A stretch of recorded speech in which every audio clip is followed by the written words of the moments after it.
Good morning, guys. It's Andrea with the Codex Club, and bright and early, I am trying to make up for not doing this yesterday, so you get a two for April 16th and 17th, Streams in the Desert Daily Devotional from yours truly, Andrea at the Codex Club. If you have been here before, welcome back. If you're new, hi, how are you? Welcome. And if you haven't subscribed, I will leave a link up here in the playlist for the playlist. April 16th. By faith Abraham, when he was called to go out into a place which he should after receive for inheritance, obeyed. Hebrew 11th, 8th. Whither he went, he knew not. It was enough for him to know that he went with God. He leant not so much upon the promises as upon the promiser. He looked not on the difficulties of his lot, but on the King, eternal, immortal, invisible, the only wise God, who had deigned to appoint his course and would certainly vindicate himself. O glorious faith! This is thy work, these are thy possibilities, contentment to sail with sealed orders, because of unwavering confidence in the wisdom of the Lord High Admiral, willinghood to rise up, leave all, and follow Christ, because of the glad assurance that earth's best cannot bear comparison with heaven's least. FBM. It is by no means enough to set out cheerfully with your God on any venture of faith.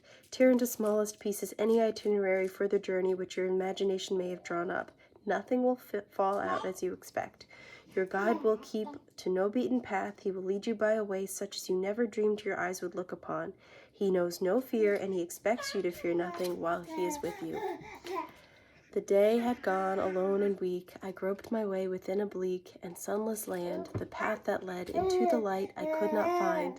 In the dark night, God took my hand. He led me that I might not stray, and brought me by a new safe way I had not known, by waters still, through pastures green. I followed him. The path was clean of briar and stone.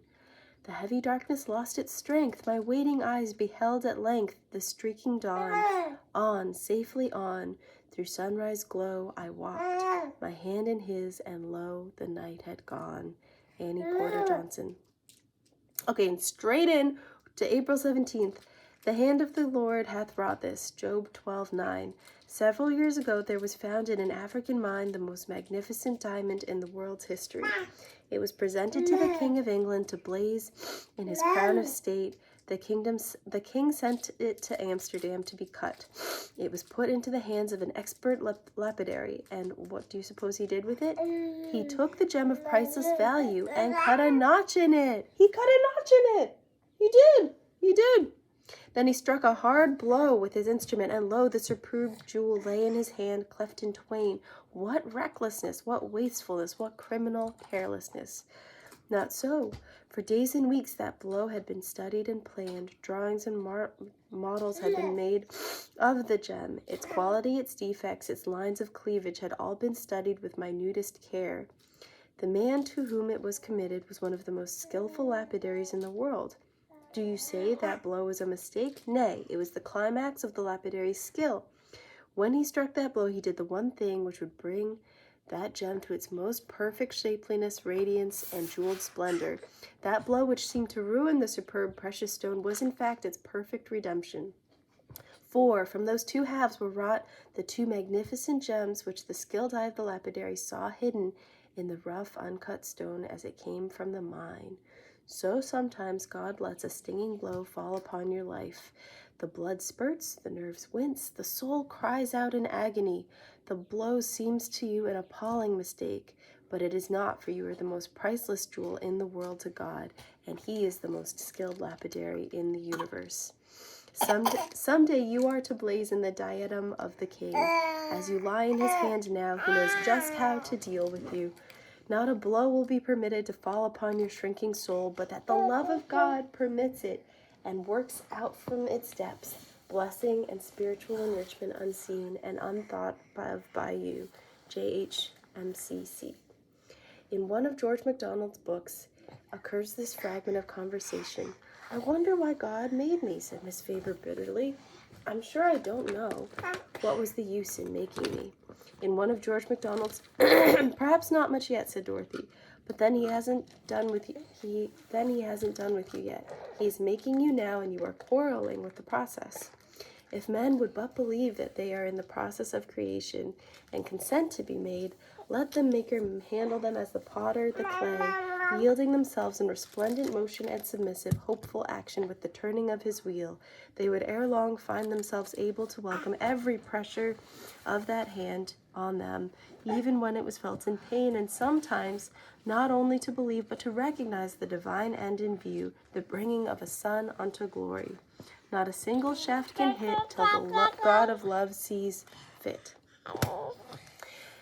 So I told you guys last time, 2 days ago, that my cat died. And, you know, this cat was like my best friend in New York for like 10 years when I lived there. And she's been living with my parents. And I swear that the morning after she passed, I imagined that she was like on the pillow, like her body used to like curl around me, like spooning my head when I woke up sometimes, and it was as if I could feel her holding me. And I don't know if animals have souls, I'm not going to take a stance on that, but it made me really think about souls and heaven, and I'd be interested in hearing what you guys think. Like, what does that look like to you guys? Like, what do you think it's going to be like? You know, and I don't want to dwell too much on that here, because I've seen actually that the Bible doesn't talk as much about what happens after you die and then the end times, but and maybe we're not meant to know, because the whole Tower of Babel thing was like people trying to figure out what heaven was and being punished for that. So I don't want to like go that far, but you know, there is enough in the Bible. I believe that we've been told enough to give us comfort. You know, and there is this grand mystery there, and perhaps that's okay, you know. But all these memories, all this consciousness, it has value to me. And so the thought of passing on does it there's a current in streams in the desert that where I feel like Mrs. Cowman values life. She values challenge and struggle and how it brings out character and experiences, and what are the gathering of experiences but to pass on to others, or to have with us when we leave, you know. And so I am interested in hearing what you guys think. You know, do I have it all wrong? Like, are we supposed to think a lot about heaven? Like, I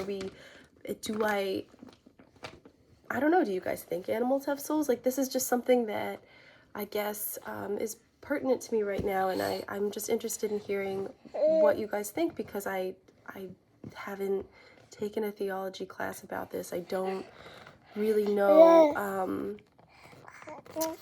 what everyone's thoughts are. And so, anyway, it was a calm, reflective, clearly weekend for me, and I'm just gonna start my morning, get some coffee, and hi Penny, and start my day.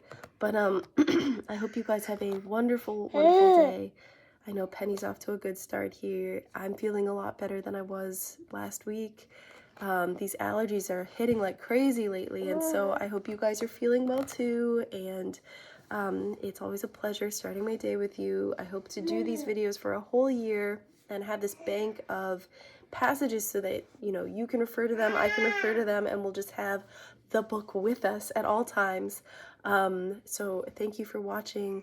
Again, have a really, really great day. I will see you tomorrow. Okay, bye.